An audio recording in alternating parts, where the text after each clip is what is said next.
ਅੱਜ ਅਸੀਂ ਲੈ ਕੇ ਆਏ ਹਾਂ ਮਾਡਲ ਪਿਕ ਵਾਲੇ ਸੂਟ। ਇੱਕ ਸਾਈਡ 'ਤੇ ਮਾਡਲ ਲੱਗੀ ਹੈ, ਦੂਜੀ ਸਾਈਡ 'ਤੇ ਤਿਆਰ ਕੀਤਾ ਹੋਇਆ ਸੂਟ ਹੈ। ਬਹੁਤ ਹੀ ਪਿਆਰੇ ਸੂਟ ਹਨ। ਇਸ ਤੋਂ ਇਲਾਵਾ ਸਾਡੇ ਕੋਲ ਡਿਜੀਟਲ ਪ੍ਰਿੰਟ ਦੇ ਵਿੱਚ ਵੀ ਤੁਹਾਨੂੰ ਸੂਟ ਮਿਲ ਜਾਣਗੇ। ਲੈਸ ਵਰਕ ਹੋਇਆ ਹੋਏਗਾ, ਡਿਜੀਟਲ ਦੁਪੱਟਾ ਹੋਏਗਾ ਮਸਲੀਨ ਦੇ ਨਾਲ, ਪਿਓਰ ਕੈਂਬਰਿਕ ਦੇ ਸੂਟ ਹੋਣਗੇ। ਸੋਲੋ ਕਲਰ ਦੇ ਵਿੱਚ ਵੀ ਸੂਟ ਮਿਲ ਜਾਣਗੇ, ਜਿਹਦੇ ਵਿੱਚ ਵਾਈਟ ਬਲੈਕ ਦਾ ਬਹੁਤ ਹੀ ਪਿਆਰਾ ਕੰਬੀਨੇਸ਼ਨ ਹੋਏਗਾ। ਸਾਰੇ ਹੀ ਸੂਟ ਸੈੱਟ ਵਾਈ ਜਾਣਗੇ।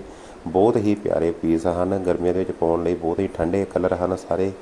ਜੇਕਰ ਤੁਹਾਨੂੰ ਇਹਨਾਂ ਦੇ ਵਿੱਚ ਕੋਈ ਵੀ ਸੂਟ ਪਸੰਦ ਆਉਂਦਾ ਤੁਸੀਂ WhatsApp ਕਰਕੇ ਮੰਗਵਾ ਸਕਦੇ ਹੋ। ਇਸ ਤੋਂ ਇਲਾਵਾ ਚਿਕਨਕਾਰੀ ਕੁੜਤੀ ਦੇ ਵਿੱਚ ਵੀ ਤੁਹਾਨੂੰ ਕਾਫੀ ਪੀਸ ਮਿਲ ਜਾਣਗੇ, ਜੋ ਕਿ ਰੈਡੀ ਹੋਣਗੇ, ਜਿਨ੍ਹਾਂ ਦੇ ਵਿੱਚ 38, 40, 42 ਸਾਰੇ ਸਾਈਜ਼ ਅਵੇਲੇਬਲ ਨੇ।